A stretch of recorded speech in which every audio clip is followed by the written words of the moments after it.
welcome everybody to the Nexus Church Planting Podcast, where we help equip pastors and leaders to multiply disciple-making communities. Today, I'm thrilled to have Brady Sticker with us, the founder of Church Candy, a digital marketing agency dedicated to helping churches grow through practical strategies that actually bring people through the doors. Brady has helped hundreds of churches connect with thousands of first-time guests, and he's on a mission to connect 1 million people to local churches. Brady, welcome to the podcast. It's so good to have you with us, man. Andrew, thank you so much for having me. I love church planting. I've been a part of church plants. I love what you guys do at Nexus. Yeah, appreciate you being here, man. Well, I'd love to just get a little bit of your story, just for people that are unfamiliar with who you are, what you do, and then really just dive into all the goodies that exist within Church Candy. Yeah, man, for sure. So my name is Brady Sticker, founder, CEO of Church Candy. I felt called into ministry at a really young age, like I'm sure a lot of us might have been. And I thought I'm going to go be a youth pastor, maybe one day be like an associate pastor. I never saw myself in the like lead pastor role. My thing was like, and I still don't get it, I don't see how to lead pastors preach a brand new message every single week. Like I just can't wrap my head around that. Like it was one of the things, like when I was a youth pastor, I would preach once a month, and then we did like life groups, more like small group styles every week. And that was like a lot for me. So never saw myself in like the senior lead pastor role. But yeah, it's all AI today. That's all. I mean, it's all generative. There you go. I didn't have that back in my early days of ministry. So while I was going to Bible college, I just, in my day job while I was there, my dad had started a company called Chiro Candy, helping chiropractors use like Instagram ads and Facebook ads to get new patients. I helped him with that company. We scaled it, worked with thousands of chiropractors. My dad still runs that business today. But when I was at Bible college, I just felt Lord put in my heart, like, hey, the local church needs what we're doing for these chiropractors.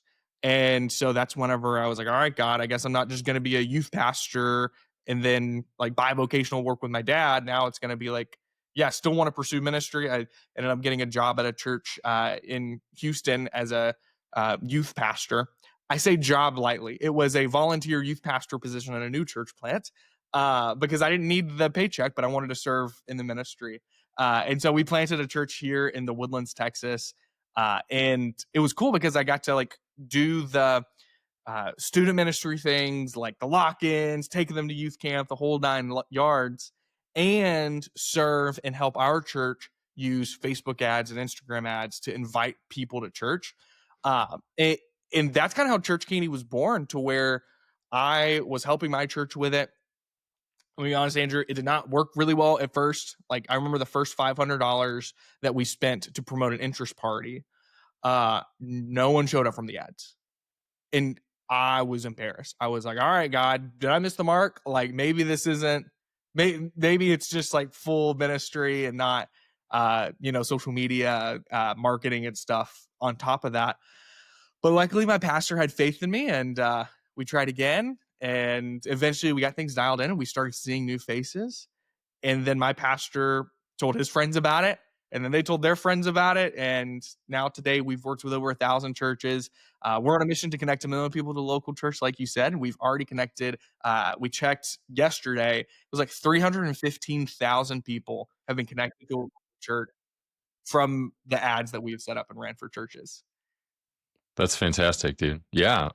We'll love to just kind of dive right in and just learn a little bit about like some of what you're actually doing, because I know that there's a couple of Nexus church planters more recently that have started utilizing some of this stuff, and we've kind of helped promote and recognize other services that have been involved in just like the social media marketing space. But the opportunity that exists there is just ridiculous, whether of whatever platform that people are on, and being able to do that. So I'm always open to just learning more about like who's doing what is actually working, what is actually getting conversation conversations, and like how are we actually utilizing some of this incredible tool to be able to leverage it for ministry. There's a phrase that I love from one of the other guys that we've used in the past, of that it's not viewing, having a different mindset about it, of like not viewing it as just like, oh, it's just marketing, it's just all this whatever, but just thinking like it's not marketing, it's ministry. Because at the end of the day, we're trying to get people in the walls of the church, or in conversations for the changing of eternity, to make heaven crowded and all these different things. And so love the purpose behind it, but just dig a little deeper. Like, tell us a little bit about just kind of what you actually do, some of the strategy behind Church Candy, and yeah, just some of the kinds of advertisements that you guys are running. Yeah, man. So it all comes down to like our goal at the end of the day is we want to see more people in the local church. Like that is what we focus on. So like we've had churches ask like, "Oh, could you help us like do graphic design stuff too, or like video editing for our announcements?" And I'm like, "Look, there's other I can refer you to people that do that really really really well. We just want to focus in taking, and this is a little cheesy, but it just drives the point across. We want to turn online views into butts and pews, uh, to really like just see the kingdom grow. Like that's kind of the prefaces of everything. And so there's a couple of different like campaigns that we run that make this happen. So I know there's like a lot of church planters on here that might be listening, or maybe you're looking to like, I want to plant a church one day. This is something that you can do whether you are a church that is meeting every single week, or you are looking to plant a church and you need to focus on building your launch team. This is something that we've been doing a lot more recently, that just God has just blessed it, and it's worked out super, super well, to where you basically record a video and you would say like, "Hey, my name is Brady. I'm a local pastor here in the Houston area. Do you have questions about God? Do you have questions about life? Maybe you're considering going back to church. I would love to sit down with you and just grab coffee and tell you about our ministry and hear your story. You can tap below to schedule a time to chat." Right? Just literally, if my team could clip that and run it as an ad, everything I just said, and people in your city would love to go to church with you, especially in like the culture that we're living in, with everything that's happening from like rest in peace Charlie Kirk, but like the revival that we're seeing in our country come from that. There was hundreds of thousands of people that opened their Bible or went to church for the first time in a long time, and it came from the shift that we're seeing in culture. But I guarantee you, something that me and you might not think about or realize is that there are people that would love to go to your church, that they would love to go and grow in their relationship with God. But Andrew, they are too ashamed of their past to step foot into that church building. Like an example analogy I use is recently I've been trying to get back in shape. We Whenever my daughter was born almost 2 years ago now, I just kind of I was in really good shape then, and then stopped when my daughter was born because, new baby, just new rhythms in the family, and just had not gotten back into it. And so 2 years later, I'm trying to get back in shape, and my sister's going on and on about CrossFit. CrossFit's awesome. You should do it. I think you would love it. And I was like, okay. She doesn't live close to me, so I can't just go with her to a CrossFit gym. So I'm looking on the websites of the CrossFit gym that's down the road from me. And I'm like, oh, this looks cool. But it's like, man, I'm out of shape, Andrew. Like, I haven't been to the gym in a while. It's like I'm kind of ashamed of like where I feel like the people around me are gonna judge me. And then I thought, oh my gosh, that is how so many Americans feel like whenever it comes to church, to where it's like, man, I would love to go into a local church. I would love to get back into church, but I'm ashamed. Like, I feel like I'm not worthy to be there with everyone else. Right. So a lot of people have similar mindsets like that. And so whenever you invite people to just go grab coffee, it's a lot lower risk, a lot lower commitment, to where there's people like, I have a friend, his name's Jesse. I'm praying for him to come to the Lord. He's agnostic. He owns a business, and so that's how we're kind of connected. And I was talking to him about this. And he's like, Brady, I love that, because myself, I don't think I would go. Like, if I saw an ad for a church, I wouldn't go. But there's a really good chance if I saw an ad from a pastor and I resonated with it, I would for sure go grab coffee with him. And there are hundreds, if not thousands of Jessies just like that in your city that you can literally just run an ad, invite people to grab coffee. And I know, like, in people's heads right now, like, especially if you're post launch, your church is already planted, your meeting Sundays. You're like, Brady, I love this. I don't have time to go meet with a bunch of people. I've got a million things going on right now. And so, like, Andrew, you joked about AI writing your sermon, right?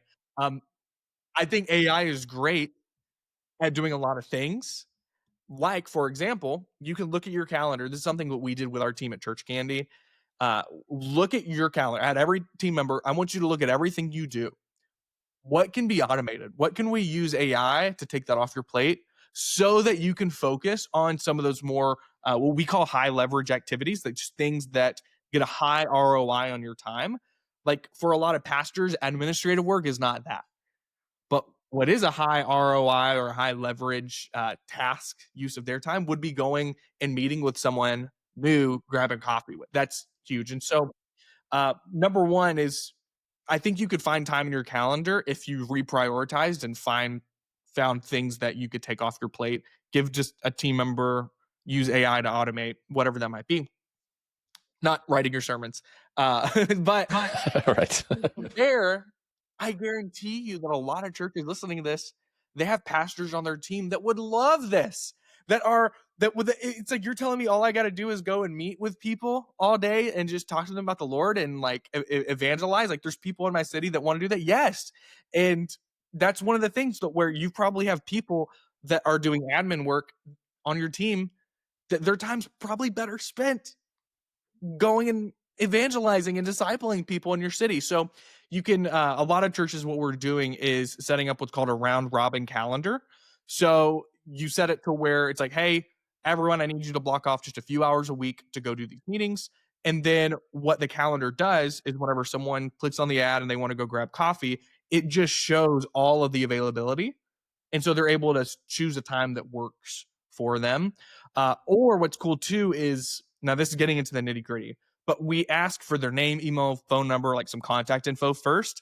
Then we show the calendar, because a lot of the times, Andrew, what happens is people are interested, they want to check it out, but they look at the calendar, they don't see any days and times that work for them. And then they just forget about it, click off the screen.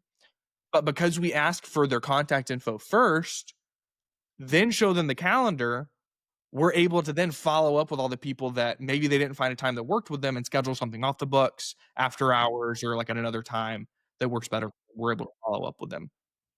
That's something that works really well. I wonder, I've never shared my screen on Riverside. I was just bragging to Andrew before we record. I was like, dude, we use Riverside all the time for our virtual podcasts. I don't think I've shared my screen, so I might butcher this and do this wrong.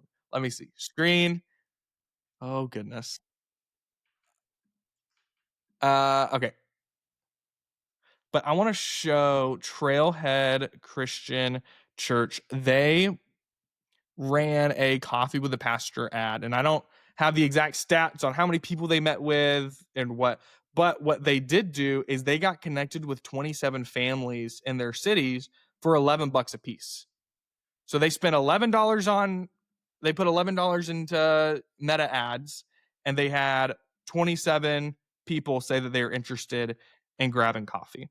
And a lot of it were just ads that said, hey, ever felt like church wasn't for you? Let's talk.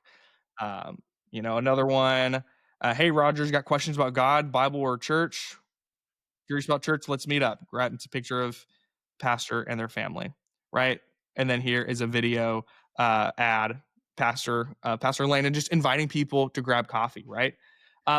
Yeah. For anybody that doesn't know, so Landon is actually one of our Nexus church planters in Northwest Arkansas, outside of Fayetteville, and has been using this, and it's just been remarkably successful. Like, yeah, I think I forget if it was him or another one of our church planters where they actually had to like shut the ad off because they didn't have the capacity to meet with as many people as like were reaching out to him to actually want to start doing that. Yeah, and people are really reciprocal to this too, or reciprocal, because they see that there's no catch. Like, the catch is like, I'm going to invite you to church. But a lot of the times, man, like, I've heard it said that the feeling of being loved and feeling heard are so similar, people oftentimes can't tell them apart. So this is an opportunity for people to be heard. And that's literally just making them feel loved. You know what I mean? Like, and so this is why I think it works so well, because just people innately have this deep desire to feel heard, to feel loved. And this is just such an easy way to do that. Does that make sense? Well, I'm interested in that really just that first step, because I feel like I've seen like so many different statistics or different things like that. Like when somebody is, invited to church, oftentimes it's just like hard pass, like not going to be involved in that, like don't want to be a part of that.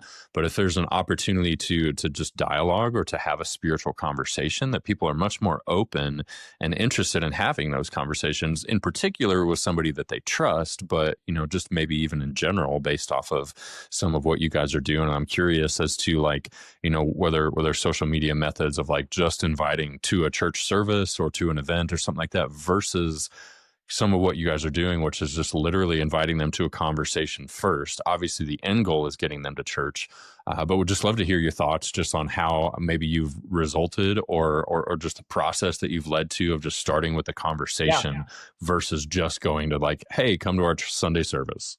Yeah, I think the conversation's good. It's helpful. It's one of those things that it's work. It takes time, and so it's just human nature. We want to find the easy way out. We want to find the easy way to do it. I know I do, like in so many aspects of my life. And so it's one of those things that it does take some hard work. And I'll have churches similarly to Pastor Landon, to where it's like, look, this is awesome. I, I don't have the time. I don't have the capacity to do that. So we'll pivot to just inviting people to church.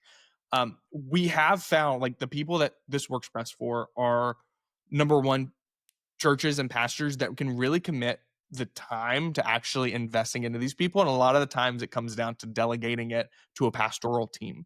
That's number one. And then number two are the church planters that are in grind mode. You know what I mean? To where it's like, look, I'll sit up at a coffee shop for 8 hours a day, Monday through Friday. And it's like, hey, I'm at this Starbucks. Here's the address. Here's my calendar. Just choose the time that works for you. Right. And like we had a church planter in the Midwest that ran this play, and they added like 70 families to their launch team in 1 month of doing this. Now, out of all that, there's like probably 120 meetings that resulted in 70 families joining the launch team. Like it wasn't just like, oh, sweet, you click a button and it's done. No, like it takes time. It's a lot of conversations. It's a lot of work. But like there's a lot of fruit from that. There's another church to where the senior pastor, or it's not even senior, the founding pastor is an older gentleman. He's semi-retired. And whenever we were talking to their team about this, his son is now like the lead pastor preaching most Sundays. They were like, this is something great for dad to do now. He can just go and meet with people. Like he's great at that. And that's way easier for him to handle, to where we can still focus on the day-to-day operations of the church and having pastor, I think his name's Larry, go and do those one-on-one meetings. And so there's different ways to go about that, but you also have to be strategic in giving the next step, right? Like, so this is getting into the practical. When you're having these coffee meetings, don't just say, man, I hear you. You know what you need? You need to come to our church and that's going to fix all your problems. Like, I don't know. I probably wouldn't say that. But what I would say is, your testimony reminds me so much of X, Y, and Z person, right? When you're meeting with these people, think like, who is someone at my church that could really resonate with their story? And then tell them that, like, hey, your story reminds me so much of Adina who goes to our church. She went through something really, really similar, and God has just done an amazing thing in her life. Are you free Sunday? Because I would love for you to come visit our church, and I can introduce you to Adina. Right? That gives them an extra reason to come to church. And so that's what we coach our church planters and pastors to do, instead of just like, hey, we would love for you to come to our, startup party or interest party that's next week, or we would love for you to come to church Sunday because that's what you should do, right?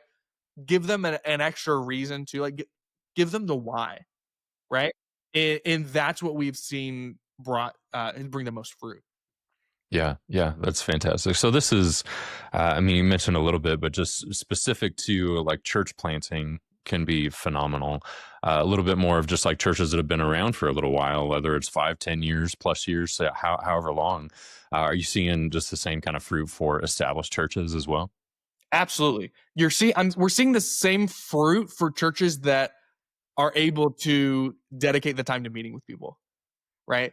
The the times where it doesn't work, like, I'm gonna be honest, like, there's times where we have to pivot and do a different strategy, different campaigns, and it's because they just simply don't have the capacity to be able to meet in person with people. We're not it the issue isn't getting people to show up to coffee meetings or getting people to show up to coffee meetings and show up to church. That's not the issue. The issue is the handling the demand, right? And actually being able to handle that well, right? Because the last thing you want to do is run an ad saying, "Hey, we'd love to meet and grab coffee and hear your story," and then be like, "Yeah, are you free 3 weeks from now?" It's like, no, you want that within the next couple days if possible. Yeah, yeah, for sure.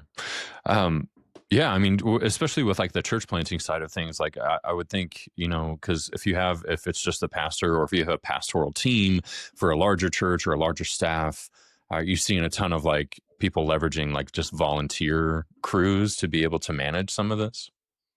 Yeah, you can definitely do it with volunteers. But again, you and I both know it's like I don't know all your ministry background, Andrew, but I know I've been on staff at churches where it's like, okay, I think this person, this person, this person would be great to go meet with coffee with people. I don't think this person, this person, this person would be great, right? And so there's that too. So this is one of those things that it can definitely you can delegate it and train a volunteer to help with this. Um, however, I prefer whenever we're coaching churches on this to have it be someone like on your pastoral team. It because people like the idea of grabbing coffee with someone in a pastoral role, whether it's like an executive pastor, associate pastor, youth pastor, someone from your team that has a little bit more wisdom than just a single mom that's free during the day while her kids are at school to go grab coffee with people to tell them about the church. You know what I mean? Yeah, yeah, for sure. What are some ways that you help either individual pastors or teams or just like leadership teams or something like that, boards that are hesitant to invest in anything to do with marketing? Like when you're approaching that conversation, we touched on it a little bit previously, but just overcoming just the mindset in general around marketing just kind of feels like a little transactional maybe for some Yeah. church leaders. What are some things the way that you coach people through that? Well, I first to start just go straight to the fruit, and it's like, look, we're gonna there's power in the blood of the lamb and the word of our testimony. And I think everything starts with this isn't us doing anything. I think this is God moving through us and moving through social media, making an impact. Right. So it starts with that. And then secondly, is the word of our testimony is the fruit of like what other churches have seen. I personally believe that we have more testimonials and case studies than any other company or person that does this kind of thing. One is because I'm really good at getting my team to like, hey, like when we get a win, let's capture that. This is a lesson for churches out there. Whenever God does something awesome, get a testimony video, like capture. It's like, hey, God did something great in this person's life. Let's record that and share that testimony. Uh, but we do that in ourselves too. Is look, call it marketing, call it digital ministry, call it whatever. Like the semantics of what you call it doesn't matter. It's like what's the story whenever the Pharisees are like going on and on about this guy who whenever Jesus healed the blind man, and the guy's like, look, I don't know, I don't know your problem with him or what. All I know is I was blind and now I see. It's like, look, I don't care if you don't want to call it marketing, call it whatever you want.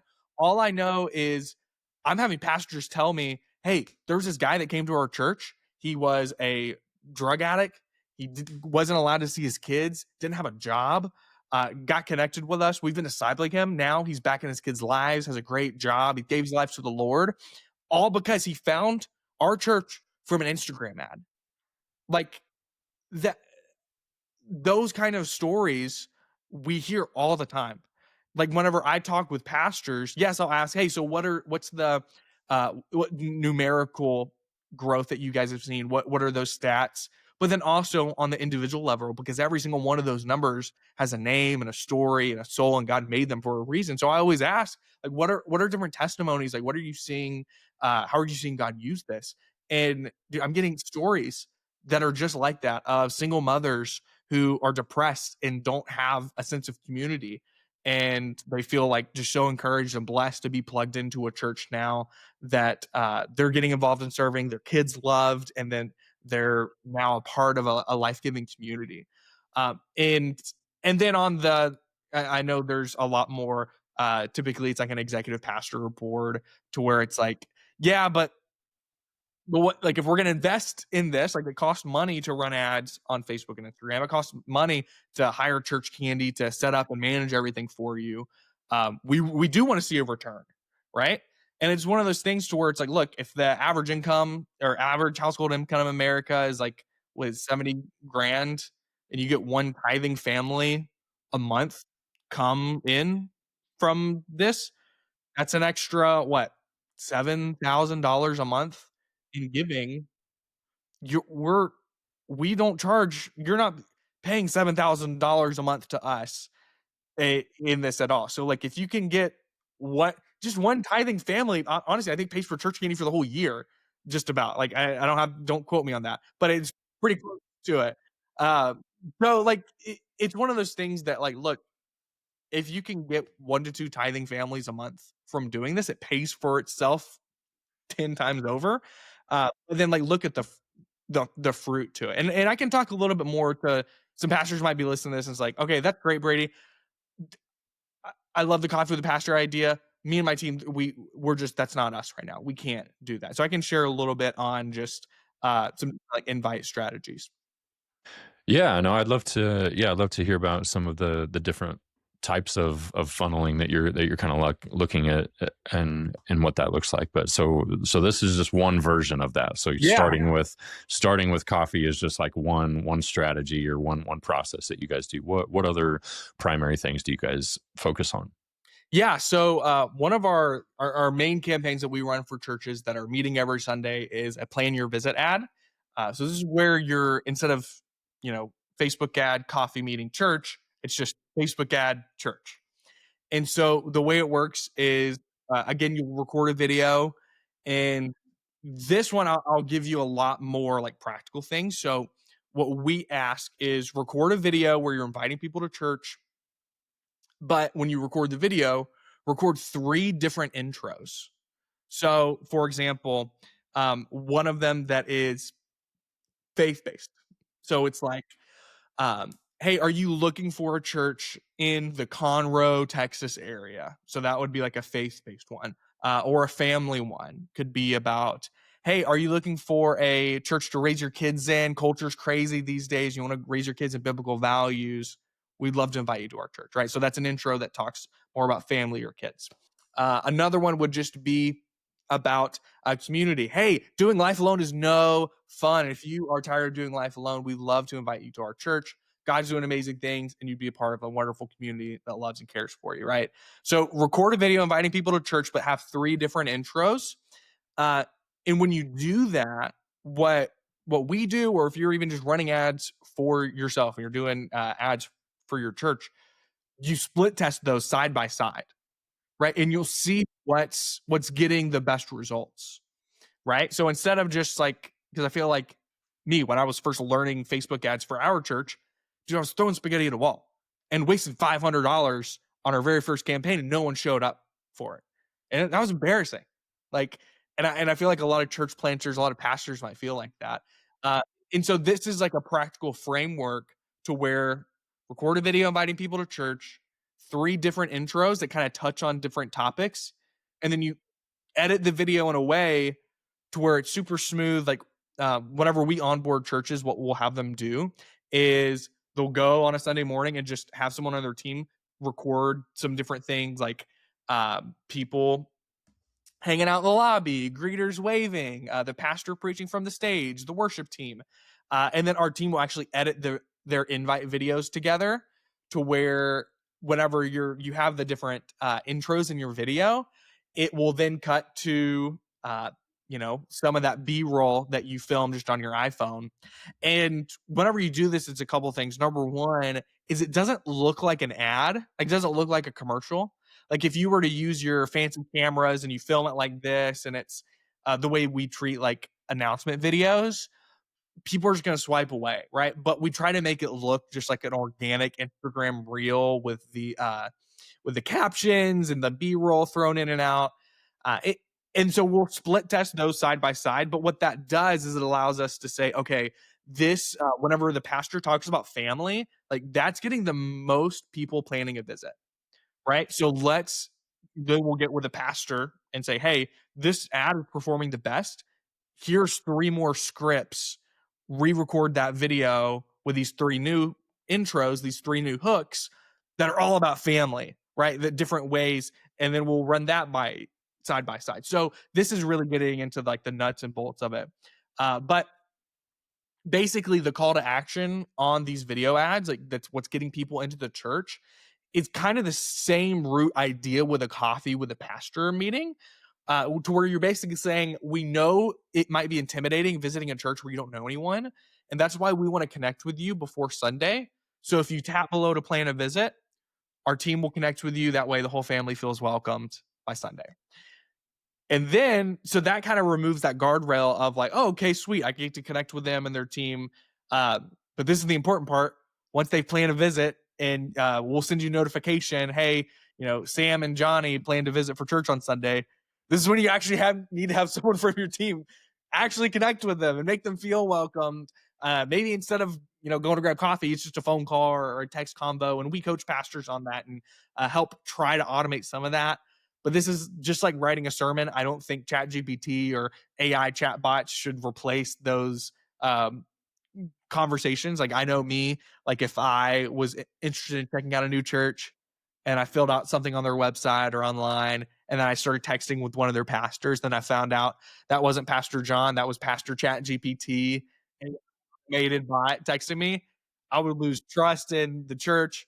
I might start deconstructing or something. Man, like I wouldn't be crazy about that. So definitely like personal conversations and things like that work really well. One of the things that it takes some time to invest for a pastor to do, but like if you do it, you can just see some really good fruit from it, is we'll have pastors just on their phone record a video saying, hey, Andrew, this is Pastor Brady with Valley Rise Church. So excited to meet you on Sunday. Let me know if you have any questions. We're praying for you, and we'll see you on Sunday. And you send that video to them. We had a pastor here. I'm going to share my screen again. I'm a pro at this now. So look at this testimony a pastor sent me. If you're listening, I'll just read a snippet of it to where she posted this on Facebook, and she said that I remember when I found Ramp Church, Texas online, I filled out an information form. The pastor personally sent me a video inviting me to service. That was the first thing that made me want to go. Then Sunday came. I wanted to sleep in so bad, but the pastor called me the day before, and I said I would be there. So I got up. And then she goes on to talk about how much she loved the church. But it's one of those things to where Church Candy, we ran ads for this church. Ava planned to visit.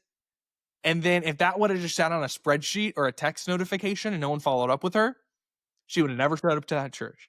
She would have never joined that church and start giving and serving. But not because of the ads that Church Candy ran, not because the amazing Instagram posts that are on the church's page. What was it that made her show up? It was a pastor. It was the pastor taking time to record that video and talk with her on the phone. Again, going back to what we were talking about earlier, making people feel seen. It's making people, she felt loved in that moment, whether she realized it or not, because she felt seen. And this church specifically is someone who we had to stop running ads for because their Sundays are full. They're running 3 services, all packed. They went from like 500 to I think now they're over 1,000 average attendance. Now that was over I think 18-month time horizon, but it was just consistently doing this, running ads, inviting people to church, connecting them, making them feel welcomed, and then once they show up, making them feel not just welcomed, but like this is their home. We call it the 3 P's. You got to promote, you got to pursue, and then get them plugged in. Promote with ads, inviting them to church. P, you got to pursue them, got to follow up with them, send them a personal video, talk to them on the phone. One of our core values at Church Community is mission over method. So I don't care if you're talking with them on the phone. I don't care if you're shooting them text messages, or we have some different automated text things. You just got to do something there to follow up with them and pursue them. And then the third P is plugged in, getting them plugged into your church, having good next steps, having good assimilation. And this goes outside of just Facebook and Instagram ads. But those are the things that we're seeing bring real fruit into the local church. Lives are being changed, and churches are growing. And like I truly believe there's never been a better time to be in ministry than today, just because the tools that we have at disposal we didn't have before. Yeah, for sure. Well, and that's one of the things that I've learned over the years of just even the plan your visit methodology is that so many churches, I think, just like want to put the button on their website and there's no plan to actually follow up with planning your visit. And so I remember one marketing guy kind of equating it to like watering your yard with just like a sprinkler and just like moving the sprinkler around, or like, oh, it's dead over here, we're going to sprinkle over there. Oh, it's dead over here. But rather like installing a system that actually like follows through and, just walks through and just checks and balances like all the different areas that need to be approached through that. Cause you can run ads and you can throw dollars at all these different things, but if you're not intentionally following up with people, and then even beyond the first Sunday, right, of just what that looks like, or when they, whatever website it takes them to, a landing page of, maybe you're checking in kids ahead of time, or getting the information down, or all the little helpful things, the personal touches, the constant contacts with individuals. There's so much to it that just kind of goes with that. And oftentimes it just feels overwhelming for some teams or some leaders. But yeah, I could see or have seen just a lot of the struggle or tension with just the whole plan your visit idea, that is more than just saying, hey, plan your visit, these are our service times, hope you show up. Yeah, Andrew, and I'll be honest, like this is the thing that we're always looking at trying to help in church pastors and come up with solutions for, because so many churches will see the testimonials from pastors that we work with. It's like, wow, this church grew by this much, and all these powerful testimony, like individual testimonies of lives being changed. And then they sign up with us, and what typically happens is the lead pastor sees the ad for us, and they call the shot and say, we're going to do this, and then they pass it down to someone else on their team, and then that team member already had a really full plate, and so following up with people that plan a visit gets put on the back burner of the million things that they were already in charge of doing. And then 3 months go by, me and my team were like, look at all the people that plan to visit. And they're like, yeah, we've had some new guests, because you'll see a lot of people just running ads, inviting people to plan a visit. Like there's a girl that's on staff at Church Candy who found our church from the Facebook ads that we were running. And she never planned to visit. She never filled out a form, but she started visiting our church, and now she's our billing and admin director. And so there's going to be people that will visit your church that don't go through that funnel and don't plan a visit. They just see the ad, they send it to their spouse, they're like, okay, I want to check this church out. But if that's all you're relying on, then don't even run ads like that. Like I wouldn't even waste the money on it, like because I don't know that it would be worth it, because you can't track that. It's too, you're just going back to throwing spaghetti at the wall, right? Well, man, I know that you've worked with like just a ton of different churches, and specifically in the context of church planting, whether we've talked a lot about how some of the success stories of like getting X amount of people in your launch team and different things of that nature. I'd love to, just even look at the potential of like more of like a revitalizing type of a scenario or something like that. Do you have like any success stories of churches that have maybe been around for a little while? I'm thinking like anything, because we have churches that are, maybe 10, 15, 20 years old, but I'm even thinking you're like, especially on the East Coast, churches that are in that 150-year-old mark, 200 years old, but that are just like utilizing some of this type of stuff to really bounce back and just see some of the fruit. Do you have any additional stories that you could share with us? Yeah, there's a church. They were kind of what you're talking about. Older church, I think over 50 years old. And the average age in the church at the time was 55 plus. Like, not a lot of youth in the building. The pastor retired, and so their board was trying to find someone to, be a successor. And someone I'm connected with, he's not a young guy. He's in his late 40s or early 50s, or maybe that's young. No, I, I'm 27, so I don't know anything about anything. But he went into the church and was like, all right, we gotta do something. And so they're someone that, we worked with and helped revitalize and relaunch their church. And they have seen substantial growth, going from around 50 to 60 people a Sunday to now 2 to 300 people, just within the span of 12 to 18 months. And so that's not, not blowing out the wazoo, but like they just consistently see God bring people into their church. And so, uh, really what it comes down to is whether you're an older church wanting to, revitalize, or a church that's a little bit younger, the strategies basically say the same, to where you're finding people that resonate with your vision and your mission as a church, getting connected with them. Because think about how many people that would love to be connected in a local church, and everything that comes along with that, growing spiritually in a relationship with God, getting involved in just being a part of a community, and raising your kids in a place that is in biblical culture and biblical context, right? And they probably drive by a lot of churches that are listening to this. They drive by their church every single Sunday, every single day. They drive by it, and they have no idea that these churches exist, and they're searching for fulfillment in these things in their life, but they don't even think to consider, or maybe they do think to consider, but they need something to help them take that next step.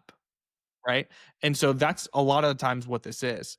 The type of people that we see coming into these churches, a lot of the times are people that you're not necessarily seeing, like atheists or people that are just like anti God, and like what you might think when you think of reaching the lost. The lost that you're reaching are people that were maybe raised in church, but then deconstructed or kind of just stepped away as they got older, or they were going to church but moved and just never got around to finding a new church, or a lot of people stopped going to church in 2020 and never really just made it a habit to get back in to going to church. And so those are typically a lot of the loss that you're seeing. These people that, I live in the South, that everyone's a Christian. Yeah, but doesn't mean you're living that out in an active relationship with Jesus, right? And so a lot of the people that you're getting connected to are people that are agnostic, or yeah, I believe in God, but they're not necessarily living day to day like for Jesus. And so man, new churches can reach those people, old churches can reach those people. There's uh, really no reason why churches out there can't get connected to those guys. Yeah, that's awesome. I wanted to ask you, because there's churches, so many different contexts and so many different like just sizes of just the communities of where they're at. So whether you're in like big city, there's 10 million people, or if you're just in a small town and there's 10,000 people or less. Tell me a little bit about just some of the different size cultures that people are just kind of exist in within their community, and how church candy, maybe in particular in those smaller cities, is it still worth it doing stuff like that? Yeah, it definitely, you can make it work in small cities. Now, the thing that you need to keep in mind is when we say small, that means different things to different people, right? If there's 300 people in a 50-mile radius, hey, we're probably not a good fit. Like, there's just not enough people that live in your area. I don't, I, I, if my brother said he wanted to plant a church and he's like, God calls me to this city with 300 people, say, bro, if that's what God calls you to, awesome. I wouldn't recommend it though. Like, Direct mail, right? not enough people. Like, you can knock on doors on a weekend and hit all those 300 people, right? Um, but like if there's, 2, 3, 4, 5, 10,000 people, like we've seen it work.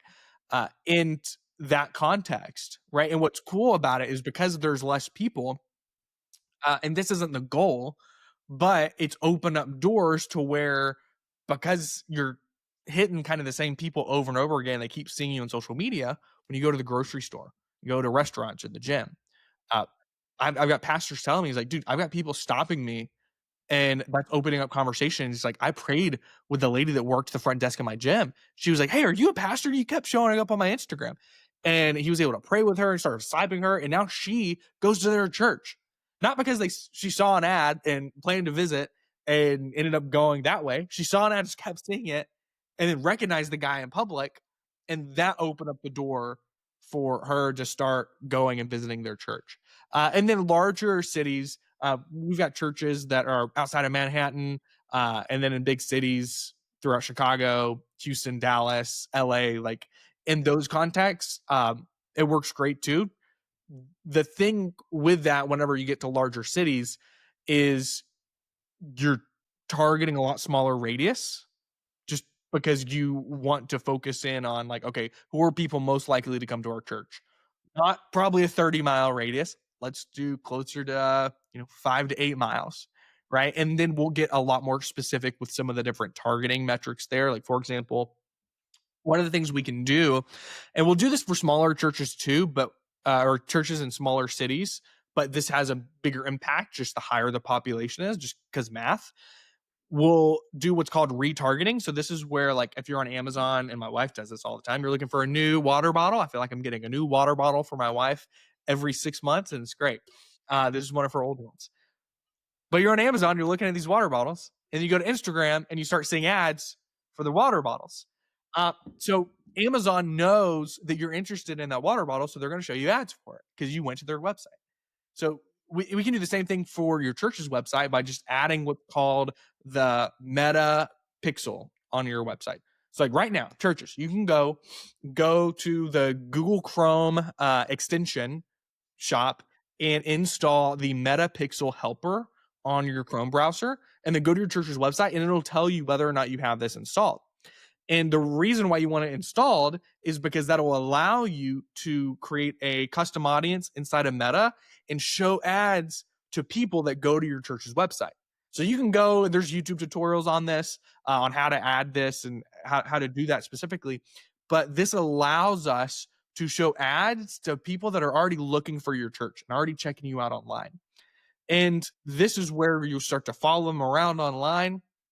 Like, I remember I've had people come up to me and they would be like, "Pastor Brady, like, I knew God was calling me here to come to church because every time I turned around on Instagram, I just kept seeing you." And I just, like, smile and, like, "Amen, brother. Like, I believe God was calling you here too."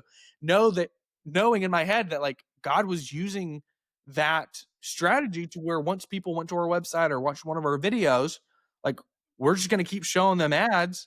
And it's just like the whole story of, you're just planting seeds and continue to water it and nurture it. And there's people in my life that I've tried to disciple and encourage and try to bring them in the Lord, and they didn't necessarily, like, give their life to Jesus right then, but I know that was a seed planted that hopefully someone else will continue to water and nurture later in their life. And it's kind of the same concept here, to where we're planting seeds and then just waiting on God to do the rest. And you'll see those people show up in your church because every time they turn around, they just keep seeing you.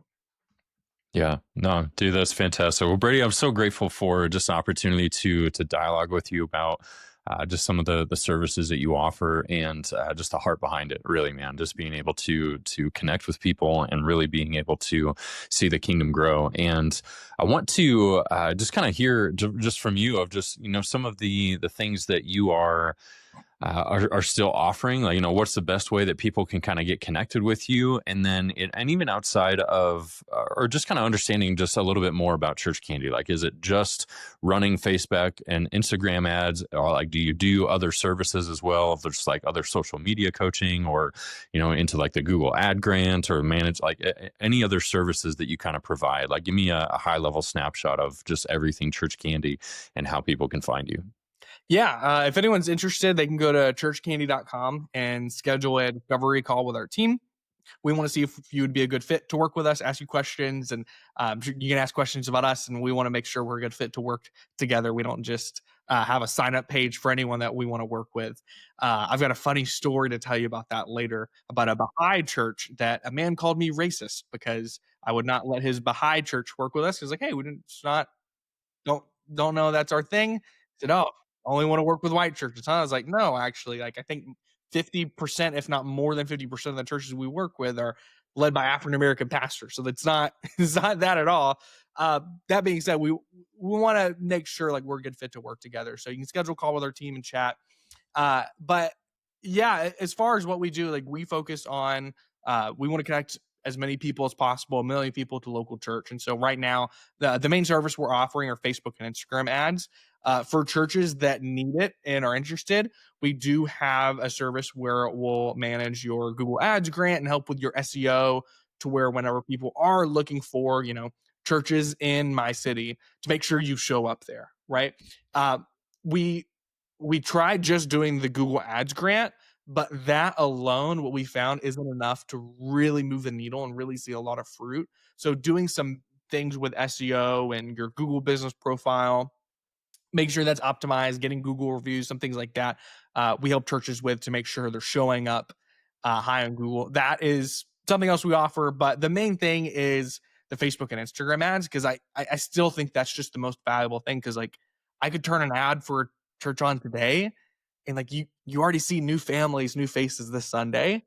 The Google Ads grant, the SEO, all that's good. Long-term investment's great, but it's exactly that. It's a long-term investment, right? And so those are the things we've got going on. So you can go to churchcandy.com and check us out there. I've got a podcast. I'm putting out new content every single week. You can check that out. Just search Brady Sticker on YouTube, and then follow me on Instagram as well. That's awesome, man. Well, everybody, just want to thank you for checking out the Nexus Church Planting podcast. If this content episode was helpful for you guys, just encourage you to subscribe and share it with a friend, and join us next time as we continue to equip and train multiplying leaders to advance the kingdom of God. So keep pressing forward, and we'll see you next time.